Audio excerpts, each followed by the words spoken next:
बड़ी चालाक हो, मुस्कुरा के दिल जलाती हो। सुनी अगुआ मोहन बोले के आदमान सब दिल ना जवान। अरे चाहिए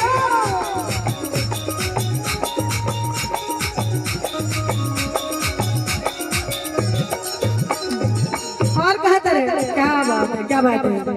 दुल्हा जी के क्या वादा करके भूल जाते हो, तुम तो धोखेबाज हो।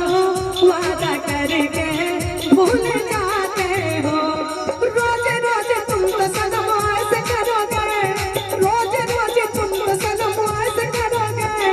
मैं जो रूठ जाऊंगी तो हाथ मलोगे। तुम भी बड़ी चालाक